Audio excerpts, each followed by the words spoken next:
All right, so in this demonstration, I'm going to talk about the architectural lettering assignment part 2, which is to create an illustrated version of the poem Jabberwocky using architectural lettering. And this is one example of a student work. Lovely illustration and beautifully done architectural lettering. Here we have 1/4 inch title, 3/16 inch title of the poem, which is Jabberwocky. And then the poem is written in 1/8 inch lettering with a 1/16 of an inch space between lines and 1/4 of an inch space between stanzas. That 1/4 of an inch space is achieved simply by creating your guidelines, and when a stanza happens, skipping one of your guidelines and then continuing. So today I'm going to talk about how to set up that assignment, and then the illustration aspect is up to you. Here is another student example.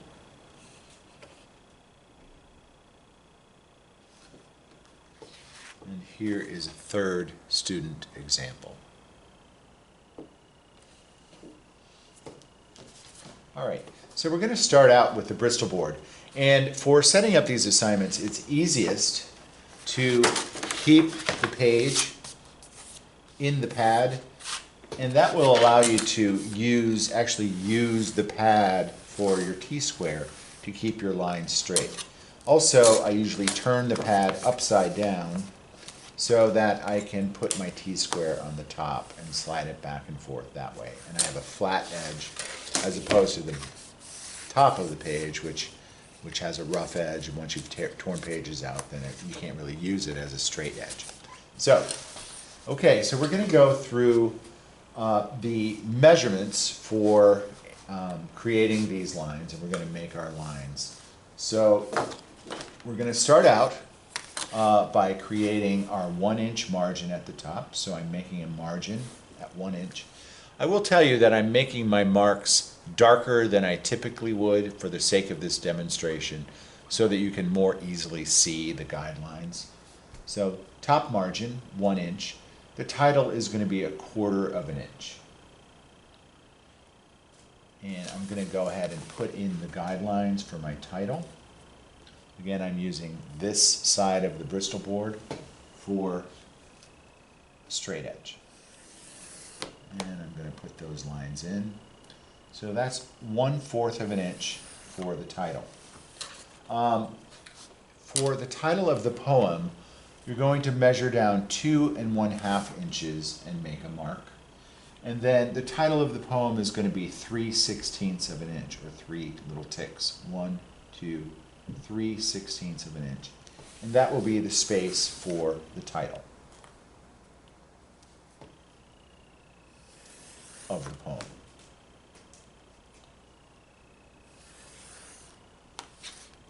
Okay, so you can now see that I have 1/4 inch space for the title architectural lettering and 3/16 of an inch space for the title of the poem, which is Jabberwocky. 1 inch margin at the top, 2 1/2 inches from the top to start the title for the poem. Okay, and then from the top I'm going to measure 3 1/4 inch, and that will be where the poem begins.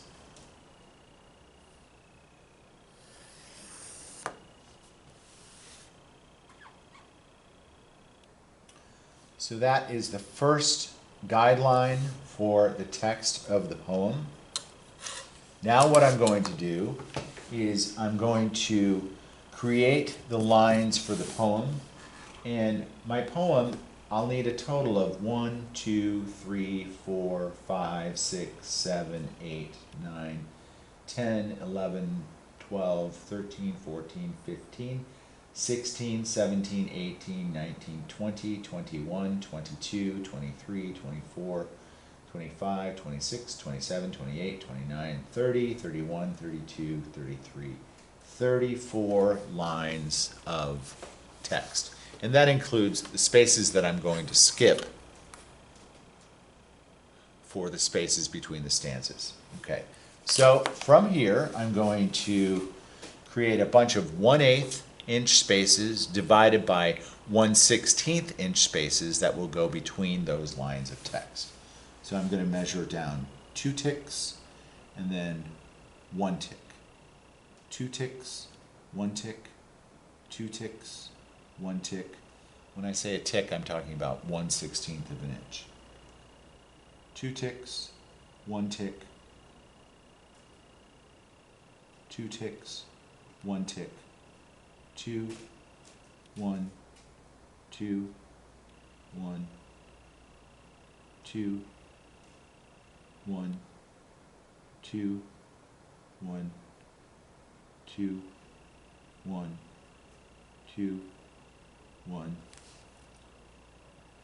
2, 1, 2, 1, 2, 1, 2, 1, 2, 1. Isn't this demonstration fascinating?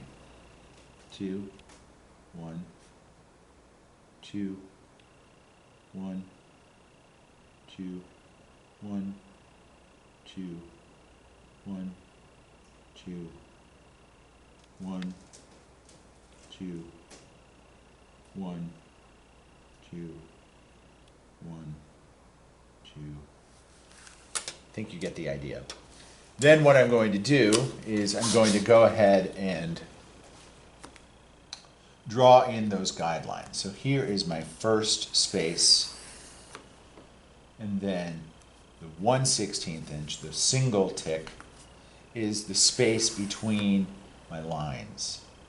So I'm going to go ahead and draw all of those lines in for the text. Again, I'm drawing these dark for the purposes of the demonstration.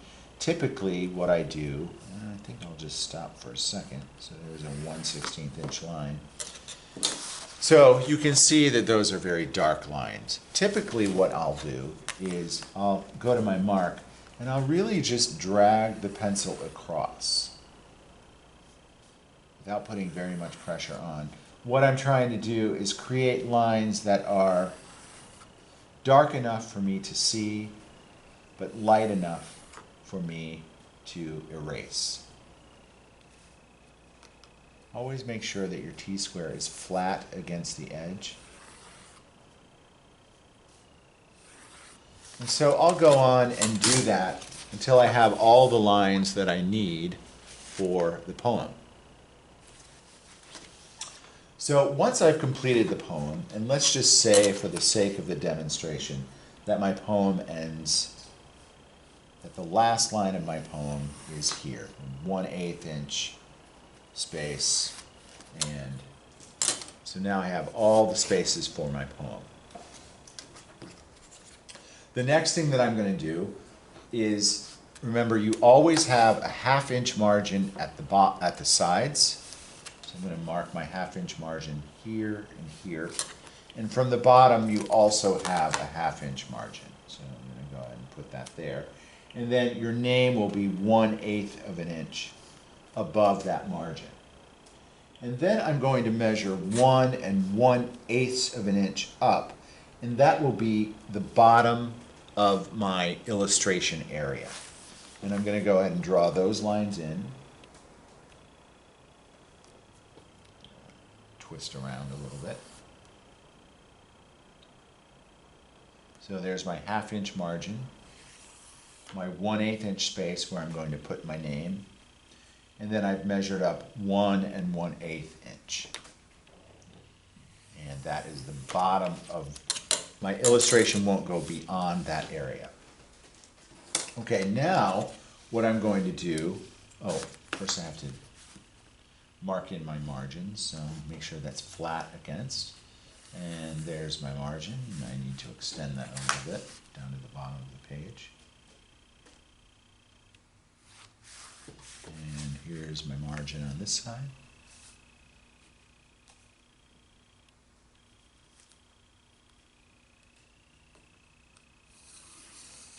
And I need to extend that.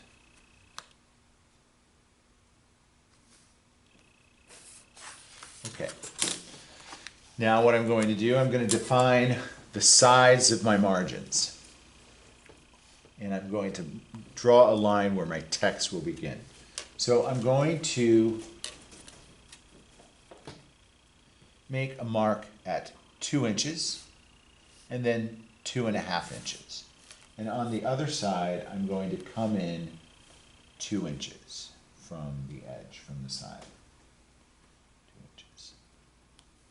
And I'm going to go ahead and mark those.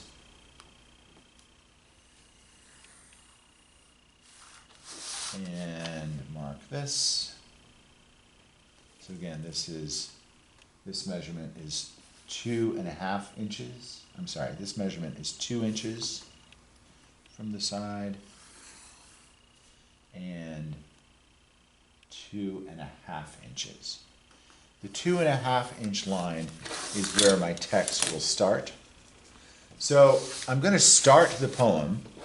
I'm just going to quickly put in architectural lettering here, the title of the piece. So A-R.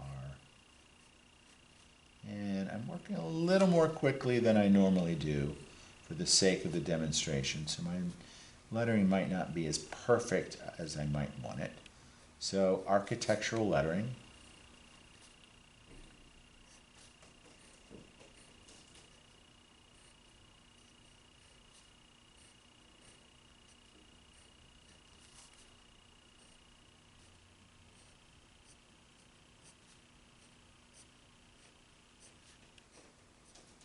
Of course, you want to take your time with this.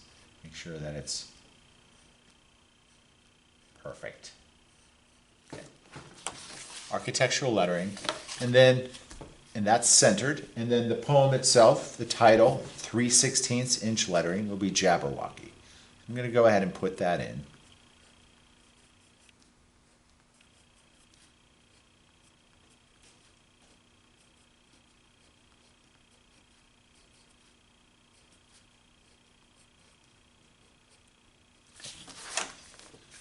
Architectural lettering, Jabberwocky. So I have a 2 inch line from the edge of the paper and a 2.5 inch line from the edge of the paper. I'm going to start my text at that 2.5 inch line. So 'twas brillig.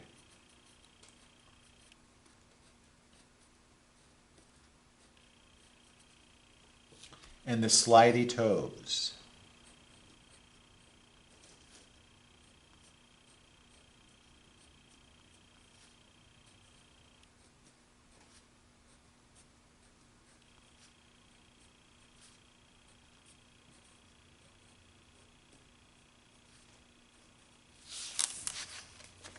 First line of the poem. 'Twas brillig and the slidey toves did gyre and gimble in the wabe. All mimsy were the borogoves, and the mome raths outgrabe. So,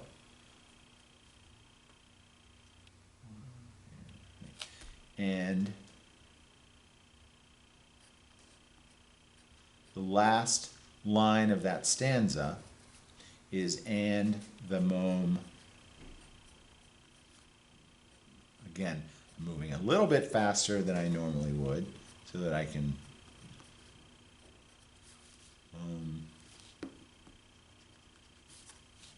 raths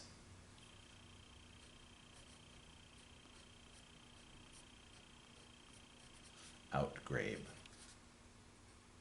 So I'm skipping 2 lines and going to the last line of the stanza. And so then I'm going to skip one of these. Just going to add one more line here. Skip one of my guidelines because the stanza ends here, so there's a line here, line here, line here. And the stanza ends here, and the mome raths out grabe. 'Twas brillig and the slithy toves did gyre and gimble in the wabe. All mimsy were the borogoves, and the mome raths out grabe. Then I'm going to skip one of those lines and begin with the next stanza. Skip the line, and then beware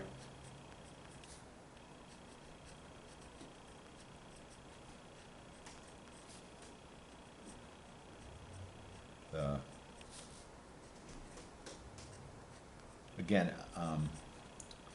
going a little faster than I normally would, so pardon my lettering. Beware the Jabberwock, my son.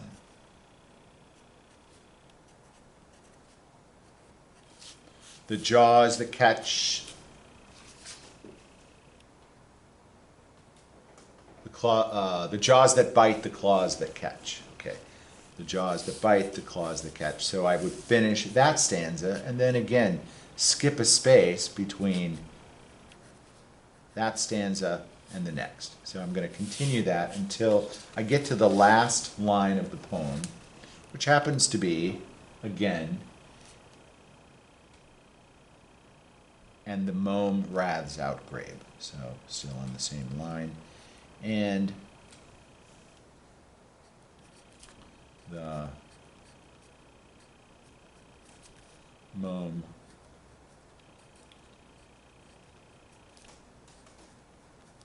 raths out grabe. So this poem is comprised of something called neologisms, which basically means invented words. And so Lewis Carroll, the author of the poem, created words that seemed as if they had sounds, like automatopoeia. That's something you might want to look at. Okay, so this is the last line of my poem. So once I've completed the last line of my poem, I'm going to measure down 1/2 inch from there. Okay, and make a guideline. Right. So now what I've done is I've created a space on this side and a space on this side and a space down here, all of which will be my illustration area. So I'm going to, for the purpose of the demonstration, outline in dark pencil what my illustration area will be.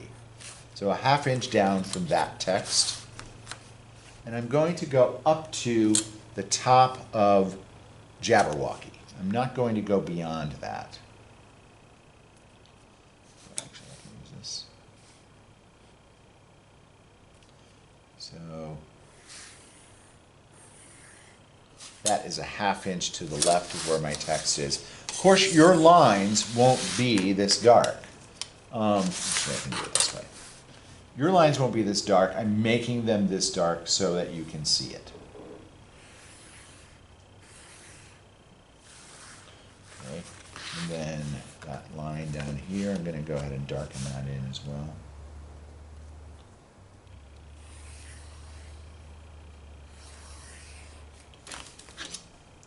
And I'll go ahead and do these for the heck of it. So, again,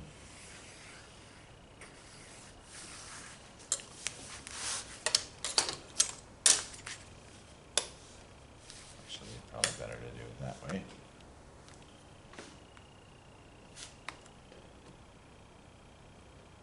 You know what, I'm going to give myself, to make this easier for myself and do it this way.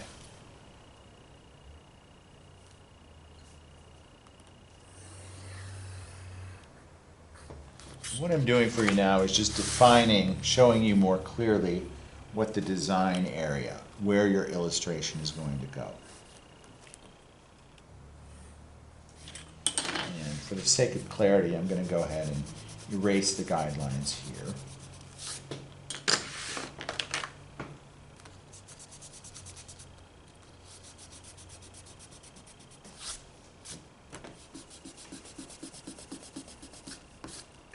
as I said, I made my lines a lot darker than I normally do for the sake of the demonstration.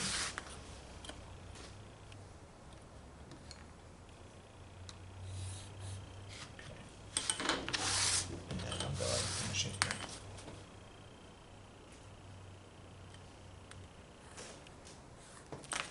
So, what I have now is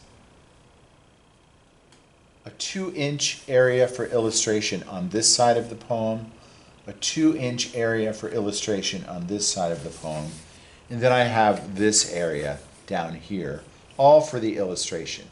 The illustration will not go past this line, it won't go past the margin here, it won't go past this line, it won't go past the margin here.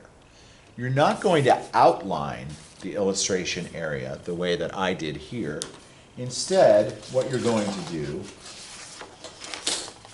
as was done in these, you're not going to have those dark lines. They won't be visible. Instead, your illustration will stop at that line, stop where that line is, stop where that line is. You can see that this artist, Hannah Kirk, took the liberty of going a little bit beyond and sort of outlining the text above here too. So it seems to wrap around the text. You may want to take a little bit of artistic license. You might want something to intrude into this space. Let me see if there are any examples. No, they all pretty much follow the rules. But sometimes you might want it to seem like one of these branches, for instance, intrudes into the space, just to create balance and fill it up a little bit, because the poem is top-heavy, so you could bring the illustration a little bit into that area. Try to keep these margins as clear as possible. I think that you can see how nice that looks. So, when I'm done, my name always goes in that bottom